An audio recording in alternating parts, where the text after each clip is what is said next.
Difficult भी है ये सुत्त को समझना, क्योंकि ये बहुत ऊंची बात करता है। बड़ा ही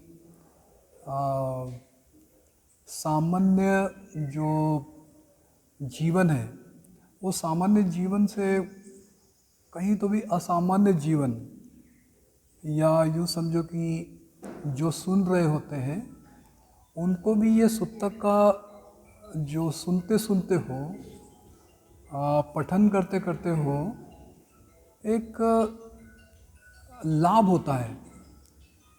और वो लाभ सांसारिक नहीं होता है, वो लाभ या ऐसा होता है कि धीरे धीरे हमारी मानसिक अवस्थाओं को ऊंचा उठाता है। और इस सुत्त के नाम में भी पहला ही अक्षर है रतन।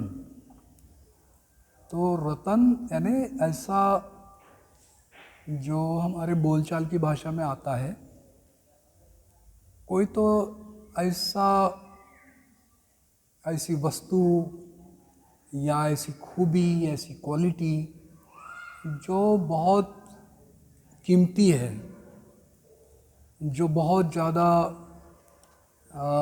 आकर्षक है, जो बहुत ज़्यादा लुभावनी है,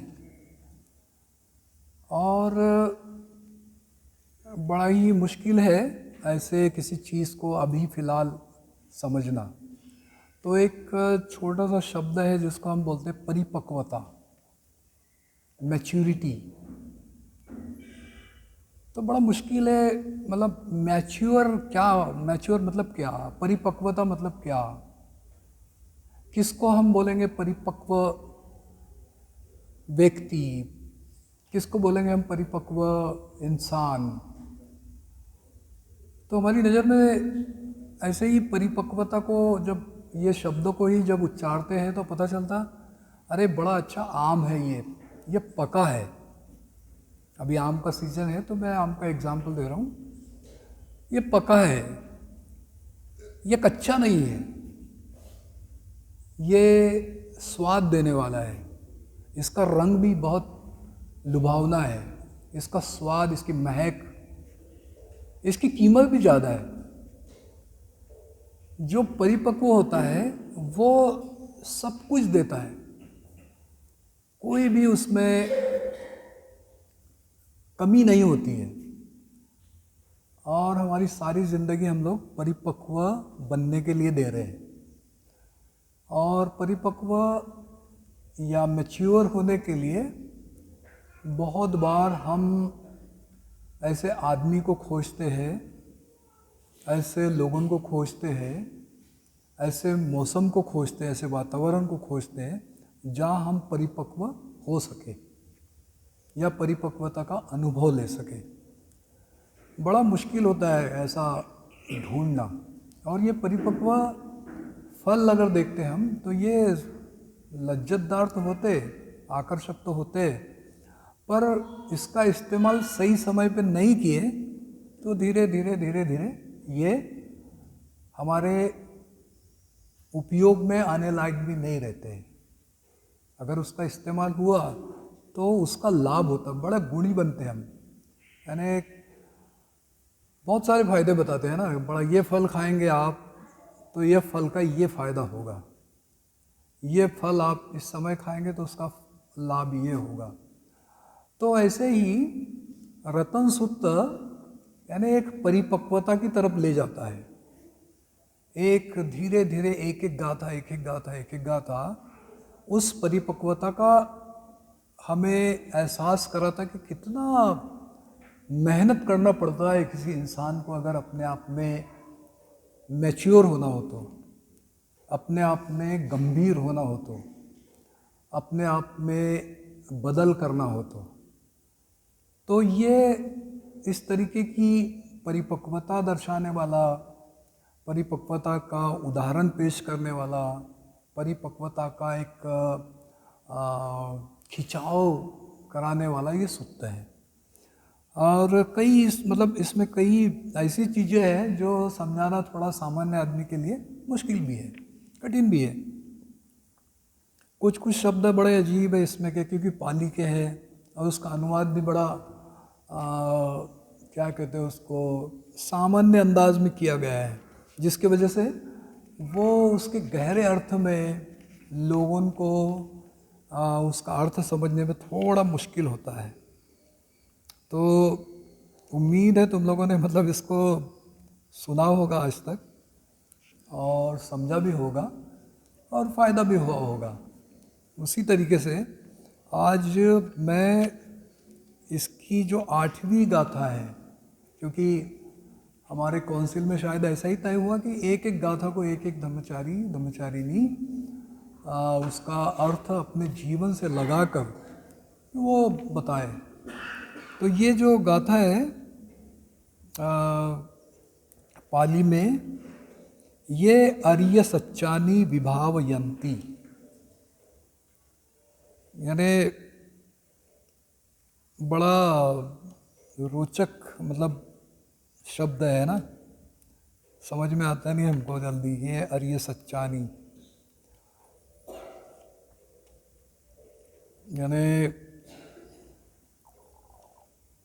ये अर्य सच्चानी मतलब अर्य मतलब श्रेष्ठ, सच्च मतलब सत्य। और सच्च क्या है, सत्य क्या है? सत्य विभावयंती मतलब जो हमारे जीवन में सर्वश्रेष्ठ उत्तम है, उत्तम है।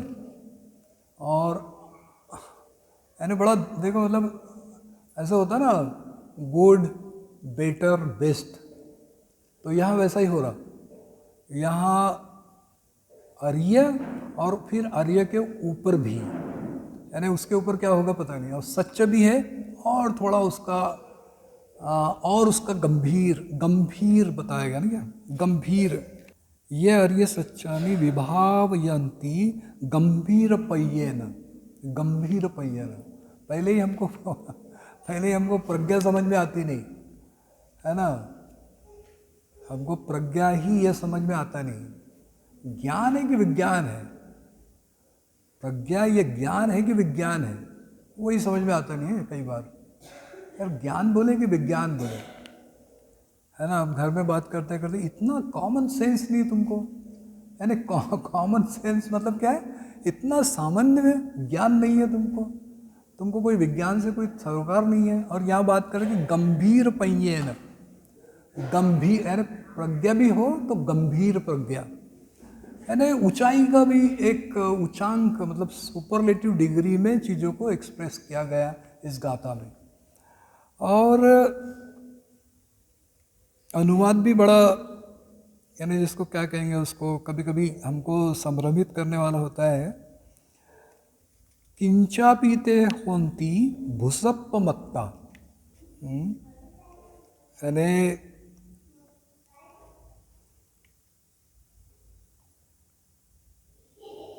कहीं तो भी हम मतलब इस पाली शब्दों का अर्थ अगर मतलब संधि विग्रह करने बैठूँ तो बहुत लंबा मतलब उसमें समझ आएगा। नते भवंग अट्ठम आदियंती, यानी ये दो ही लाइन है इसमें कि ये अर्य सच्चानी विभावयंती, तो भाव से विभव तृष्णा की तरफ जाने वाला, यानी तृष्णा है फिर भव तृष्णा है, यानी पहली तृष्णा काम तृष्णा, दूसरी भव तृष्णा और तीसरी विभव तृष्णा। तो ये तृष्णा के भी अपने स्तर बताए गए हैं। और अगर वो भूल चूक से उन तृष्णा में भी अगर पड़ जाए, यानी मान लो कि एक बहुत अच्छा, यानी अच्छा शब्द अच्छा नहीं है, कुशल, अगर कुशल आचरण करने वाला वो अच्छा नहीं होता, कुशल आचरण करने वाला अच्छा नहीं होता। अच्छा ये बहुत कॉमन शब्द है बुद्धिज्म में, और हमारे धम्मचारी बनते हैं, धम्ममित्र बनते हैं तो हम अच्छे नहीं बनते, अच्छे तो कॉमन शब्द है कि अच्छा अच्छा आदमी बनना। हमको अच्छा नहीं बनना होता, हमको एकदम क्रिया मतलब एक क्या कहते हैं, कुशल आदमी बनना होता, कुशल। और कुशल आदमी का मतलब है जो अपने जीवन में बंधनों को तोड़ता है। अच्छा आदमी बंधनों को नहीं तोड़ता, वो सामान्य समझ को तोड़ता है। सामान्य समझ होती ना कि भाई मेरे को लोग अच्छा बोलना चाहिए, लोगों ने मेरे प्रवचनों की तारीफ करना चाहिए, लोगों ने मेरे को घर में पूजा के लिए बुलाना चाहिए, मैं बहुत अच्छा बात कर, ये नहीं होता है। कुशल यानी जो अपने जीवन में 10 बंधन को तोड़ने की जिम्मेदारी लेता है, अपने विभव तृष्णा को नष्ट करने की शपथ ग्रहण करता है और उसके लिए वो कमिटेड होता है। तो क्या होता है, ऐसा आदमी उसको हमारे गुरु ने, संगरक्षित जी ने बताया कि जो ब्रह्मचारी बनना है वो पहला चरण है तुम्हारा, पहली पायदान है। तुमको सबको प्रयत्न करना है श्रोतापन्न बनने की। तो श्रोतापन्न यानी स्ट्रीम एंट्री इंग्लिश में जिसको कहते हैं। स्रोत मतलब एक बहने वाला प्रवाह, एक निरंतर बहने वाला तेज बाढ़ का प्रवाह। अब जब कभी हम लोग नदियों में बहुत तूफानी बारिश होने के बाद में जो बाढ़ आती है तो हम उसको दूर से देखते हैं, और दूर से देख के उसकी जो खूबसूरती होती है, उसकी जो लहर होती है, उसकी जो गति होती है, उसके आनंद लेते हैं, क्या तेज है। मगर कोई बोले जाओ वहाँ तो नहीं जाएंगे, क्योंकि वो तेज जो प्रवाह होता है वो प्रवाह में एक करंट होता है। करंट सबको मालूम है, करंट होता है। करंट यानी जैसे हम किसी बिजली की तार को, नंगी तार को अगर छू ले गलती से तो हमको डर लगता है कि हम मर तो नहीं जाएंगे, इतना जम के झटका लगता है, क्योंकि उसके पहले सुने होते हैं कि नहीं झटका लगता है आदमी, ऐसा होता है। तो वो झटका यानी स्ट्रीम एंट्री यानी ऐसा जीवन में उस प्रभाव में जाना जिस प्रभाव में उसको झटके लगे हैं बदलने के, और इस प्रभाव में वो 3 बंधन तोड़ता है। इस प्रभाव में वो 3 बंधन तोड़ता है। तो गंभीर प्रज्ञा का मतलब है हमने कहीं तो भी जो सामान्य ज्ञान है, सामान्य ज्ञान के ऊपर में जो ज्ञान होता है, वो ज्ञान को सामान्य हटा दिए, ज्ञान में ला लिए, और ज्ञान को जब बहुत ज़्यादा तराशे तो वो प्रज्ञा बनती है। विज्ञान कब का खत्म हो गया होता, विज्ञान नष्ट हो गया होता।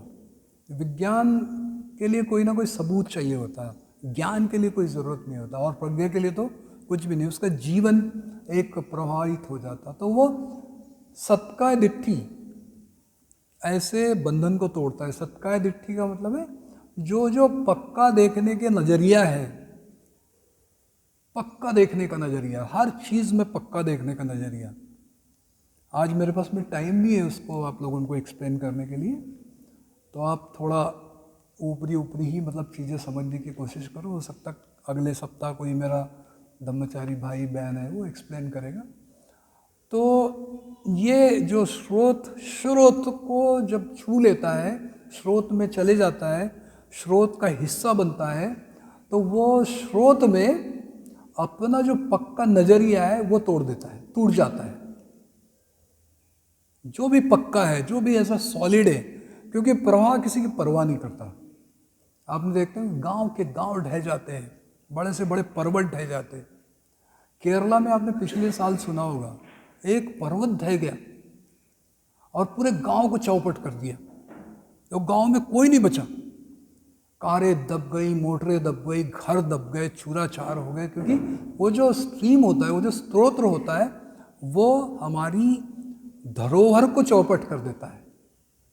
यानी हमारी जो भी हमने बनाए, अपना अस्तित्व बनाए, उसको ख़त्म। तो ये जो स्ट्रीम एंट्री करता है वो आदमी सबसे पहले ऐसा पक्का दृष्टिकोण तोड़ देता है, जो पक्का दृष्टिकोण उसके जन्मों से बना हुआ है।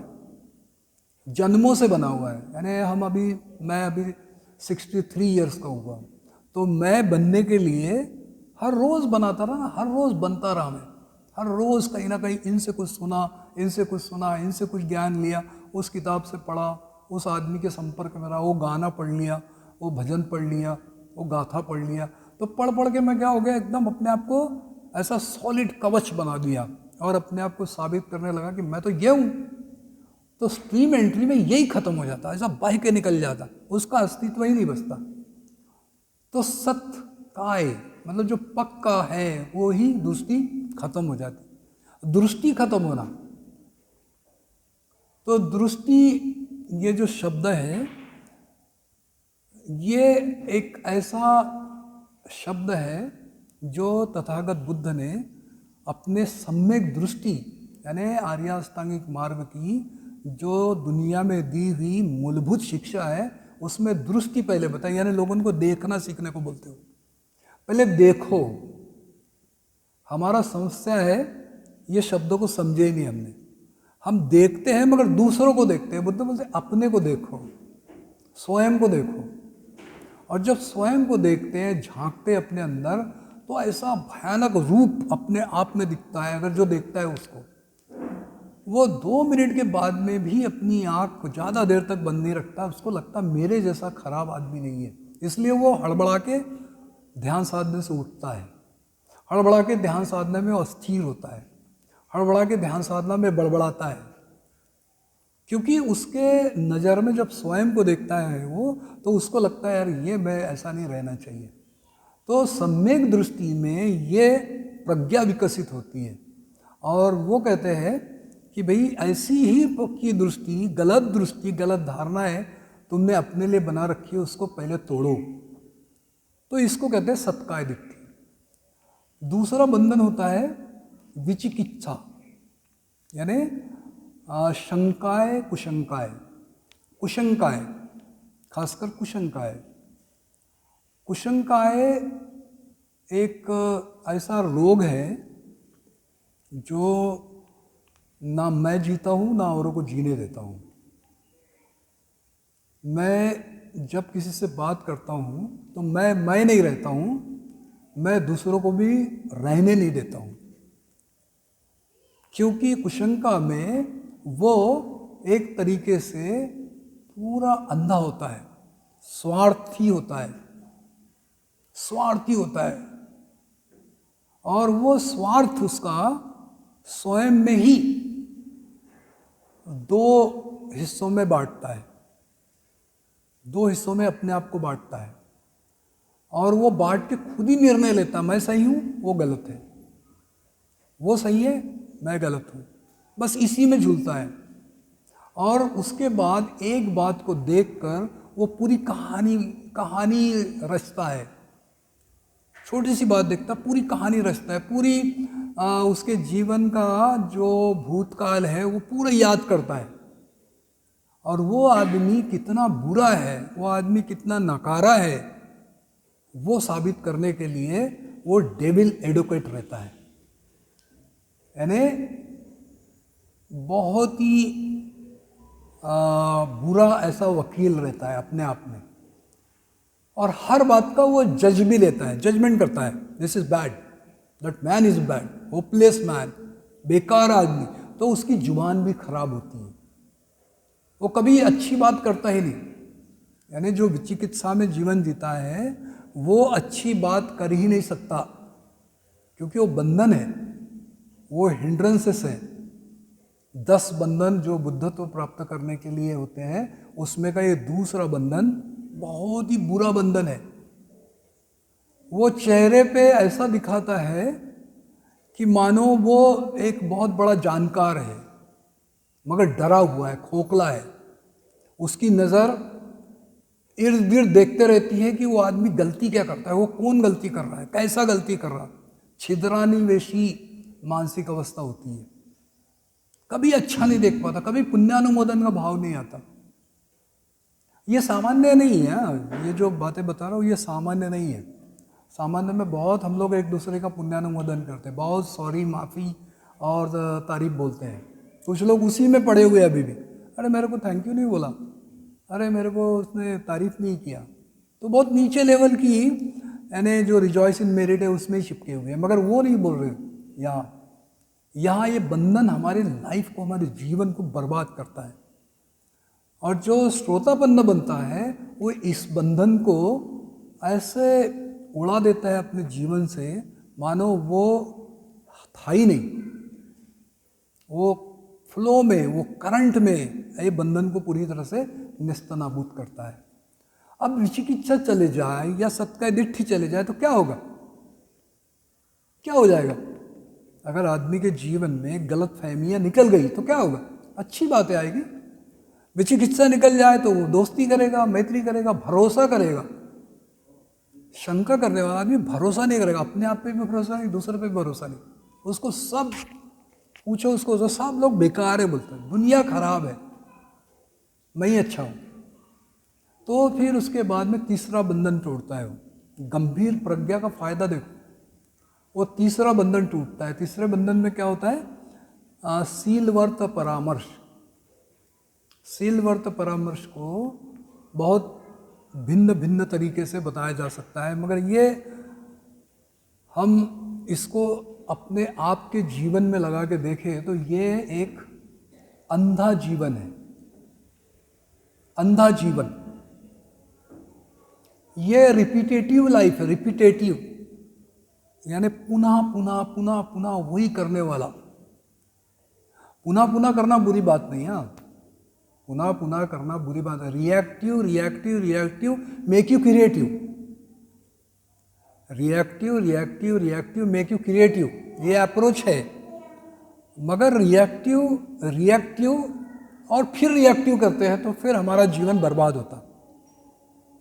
तो हमको रोज सुबह उठ के ध्यान करना है, करना ही है, नहीं करने की बात नहीं। रोज उठ के ध्यान करना है, कौन से भी सिचुएशन पे ध्यान करना है। हमारे ये एक रिएक्टिव मेंटल स्टेट का हिस्सा होने के बावजूद भी उसका कहीं ना कहीं कुछ ना कुछ परिणाम होता है, अच्छा परिणाम होता है। तकलीफ होती है मगर परिणाम आता है। तो हमको शीलवर्त परामर्श यानी मैकेनिकल एक्शन करते रहना है, पर इस मैकेनिकल एक्शन में बार बार सवाल भी पूछना है, बार बार अपने को चेक भी करना है कि मैं कल भी किया था, उसका रिजल्ट क्या है। तो जब बार बार चेक करेंगे, बार बार उसको जांचेंगे, तो अपने जीवन को देखने का नया आयाम हमको मिलेगा, नया तरीका मिलेगा। सवाल नहीं पूछे तो क्या होगा? हम अपने ही आप में ये बोलते रहेंगे, मैं तो कल ध्यान किया था, मैं तो रोज करता हूँ, मैं तो उनसे ज़्यादा 10 मिनट ज़्यादा बैठता हूँ, मैं तो मैत्री भावना भी ज़्यादा करता हूँ। मैं का नारा लगाएंगे। जहाँ मैं का नारा लगा वहाँ शीलवर्त परामर्श है। थोड़ी थोड़ी देर में अपनी तारीफ करना, थोड़ी थोड़ी देर में ऐसी हंसी हंसना जो दूसरों को नीचा दिखाती। ये बहुत कॉमन होता है, तो ऐसा करके हंसी दे देना, हो इसको क्या समझता। या फिर कोई अच्छा काम कर रहा है, उस अच्छे काम को अजीब सा मुंह बना के बिगड़ के निकल जाना, ये शीलवर्त परामर्श है। ये अपने ही आप का, अपने अच्छे होने का ढिंडोरा पीटना, अपने आप में शाबाशी लेना। मैं कभी कभी थोड़ा मेरे दोस्तों को पूछता हूँ कि भाई आपने कोई चीज़ पढ़ी क्या, कोई चीज़ पढ़ने का साहस किया क्या? तो वो बहुत ईमानदारी से बोलते नहीं किया। बड़ा अच्छा लगता है, मगर दोबारा पूछो तो उनको शर्म आती है। वो शर्म आना यानी शीलवर्त परामर्श। वो महसूस होना कि मैं नहीं कर रहा हूँ, और कबूल करना कि मैं मैकेनिक लाइफ में एक तरीके से प्रतिक्रियात्मक जी रहा हूँ, उसका परिणाम नहीं होता। मुझे तो क्रिएटिव बनना है, सृजक बनना है। तो ये 3 बंधन टूटने के बाद तो तोड़ने वाला एक है जो प्रोसेस कर रहा है, और तोड़ा हुआ एक है, तो श्रोतापन्न बनने वाला और श्रोतापन्न बन गया, तो ये दो आदमी की जोड़ी बनती है। बंधन तोड़ दिए होते हैं इन लोगों ने, एक ने तोड़ने की कोशिश की होती है, जो हम सब मिलके कर रहे हैं। कुछ लोग तोड़े होते हैं, कभी कभी तोड़ते हैं फिर वापस चले जाते, कभी कभी तोड़ते हैं फिर वापस चले जाते, क्योंकि नदी सूख जाती तो फिर वापस बाढ़ का इंतजार करते। तो ये प्रोसेस चलते रहती जो बनने वाला है उसके साथ, मगर जब बन गया उसको कोई परवाह नहीं होती। फिर उसके बाद में वो काम छंद को तोड़ता है, फिर द्वेष को तोड़ता है, फिर रूप राग अरूप राग इसको ब्रेक करता है। और ऐसे करते करते करते करते वो फिर हम देखते हैं कि अस्वस्थता को तोड़ता है, मान को तोड़ता है, अहंकार को तोड़ता है, उसके बाद में वो अज्ञान को तोड़ता है। तो ऐसे एक श्रृंखला है बुद्धिज्म में। आपको पढ़ना भी पड़ेगा, आपको डिस्कस भी करना पड़ेगा, आपको शिविर में जाना पड़ेगा, तब इन सब बातों का थोड़ा थोड़ा अभ्यास होगा, वरना मेरे प्रवचन से कंफ्यूज हो जाएंगे और फिर कंफ्यूजन में अपने आप को पीटते रहेंगे, तो गंभीर प्रज्ञा गायब हो जाएगी, गंभीर कंफ्यूजन आ जाएगा आप लोगों में। तो श्रोतापन्न बनने के बाद में सकृदागामी होता है। क्या होता मेरे को मालूम नहीं, सकृदागामी में क्या होता पता नहीं, क्या करता है सकृदागामी। मैंने श्रोतापन्न तक थोड़ा बहुत पढ़ाई किया, तो सकृदागामी का क्या होता है, वो कौन सा गामी है, कहाँ से आता कहाँ से जाता, वो मेरे को मालूम नहीं। फिर एक अनागामी है, तो अनागामी के बारे में भी मेरे को ज़्यादा मालूम नहीं।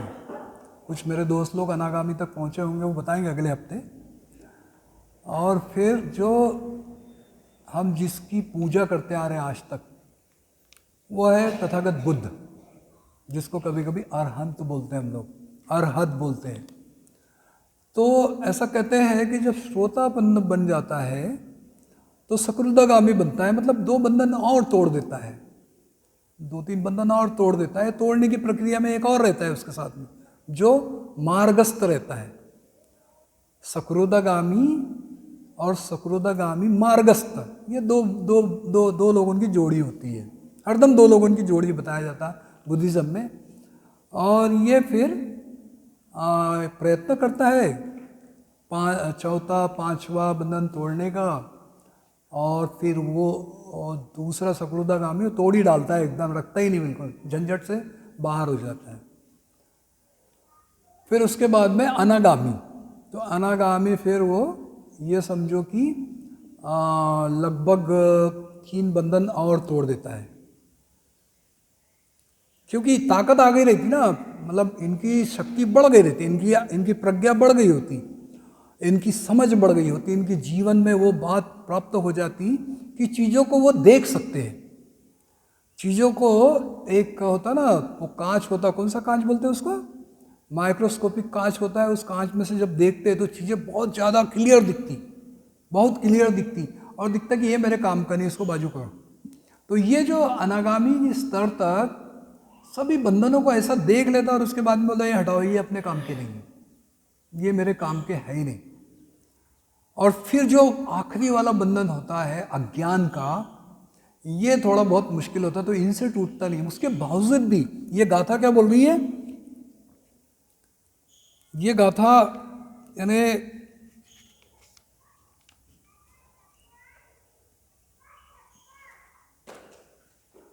गंभीर प्रज्ञा से और उत्तम तरह से उपदेश किए हुए आर्य सत्यों को जो विकास करते हैं, वे चाहे भले ही असावधानी से बर्ताव करे, किंतु 8वां जन्म ग्रहण नहीं करते। यानी थोड़ा सा क्या बोलते हैं उसको, कंसेशन मिला है यहाँ, पर कंसेशन मिलने के बाद भी वो अपना काम कर ही लेता है, यानी वापस जन्म नहीं लेता, वापस दुख में जन्म नहीं लेता है। हो जाता है असावधानी से वो टूट जाता है। मतलब असावधान रहने की तो कोई मौका है ही नहीं, मगर बुद्ध देखो अपनी शिक्षा में कितना ज़्यादा, यानी कोई बहुत ऊंचाई तक भी पहुंच जाए मगर वहाँ भी एक चांस बताते कि तुम असावधान हो सकते हो। तो ये बहुत ज़रूरी है समझना बुद्धिज़्म की बात को, कि अरहत पद तक कोई ना कभी अजागरूक रह सकता है, असावधान रह सकता है। तो जब कभी हमारे जैसे सामान्य आदमी बोलते हैं मैं तो जागरूक था, मैं तो पूरी तरह से जागरूक हूँ, मैं तो बिल्कुल भी जागरूक हूँ, मेरे से तो कभी गलती हो ही नहीं सकती, तो बुद्ध यहाँ ये गाथा में बता बे हो सकता है असावधानी से वो असावधान रहेगा भी, मगर उसकी जो पहले की जो प्रैक्टिसेस है, पहले का जो अभ्यास है धम्म में, वो बड़ा गहरा हो गया, तो वो रिटर्न नहीं जा सकता, वो वापस सामान्य जन्म में जीवन में नहीं जा सकता है। मगर कब होगा? जब वो पूरी तरह से ये अभ्यास करने के बाद असावधान रहने का कोई चांस नहीं, मेरा मौका नहीं है। क्योंकि हम देखते हैं कि कोई धम्ममित्र बनता है, कोई धम्मचारी बनता है, तो उसके जीवन में वो एक गाथा को मंत्र के जैसे जपता है, अत्तदीप भव, अत्तदीप भव, अत्तदीप। मुझे मेरा प्रकाश बनना है, मुझे जानना है, मुझे अपने आप को खोजना है, मुझे अपने आप को टटोलना है, और मैं हरदम गलती करता हूँ, कर सकता हूँ, इसका 100% वहाँ मौका होता है। वो पूरी तरह से तसल्ली करता है, उसके बावजूद भी मौका होता है, और मौका रहने के वजह से वो चैप्टर मीटिंग में जाता है, वो अपने समूह में जाता है, और वहाँ अपने ऐसे जो बर्ताव किया है असावधानी पूर्वक उसका रिपोर्टिंग करता है। मगर सामान्य लोग में हम देखते हैं कि उसका गलत हुआ तो भी वो बोलेगा हाँ मैंने नहीं किया, ये उसने किया होगा, वो मेरी गलती का मौका ही, मैं कर ही नहीं सकता, तुम करते हो, मैं थोड़ी करता हूँ। मगर बुद्ध यहाँ बता रहे कि ऐसे प्रैक्टिस के बावजूद भी असावधानी से तुम्हारी गलती होती भी है, तो तुम इतने काबिल होते हो कि तुम उधर एकदम ही नीचे नहीं जा सकते हो, एकदम ही नीचे नहीं जा सकते हो। तो भाइयों और बहनों, हमको उस तरीके का आचरण करना है, उस तरीके का अपने आप में स्वाभिमान विकसित करना है कि मैं कोई गलती ना करूं, मैं चार आर्य सत्य को समझूं, वो 4 आर्य सत्य को अपने जीवन का हिस्सा बनाऊं, साथ में आर्य अष्टांगिक मार्ग के एक एक अंग को अपने जीवन का बुद्ध ने बताया हुआ मध्यम मार्ग है उसका इस्तेमाल करूं। और हमारे सबके जीवन का मकसद होता है ना प्रज्ञा प्राप्त करना।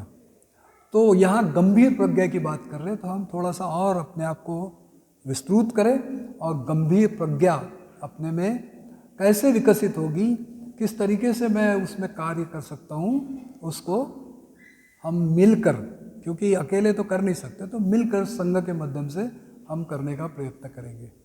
तो माफ़ करिए, मैं जल्दी में हूँ, मेरा दूसरा शिविर है, तो मैं इतना ही कहकर आपकी क्षमा लेते हुए अपने 2 शब्दों को यही समाप्त करता हूँ। जय भीम।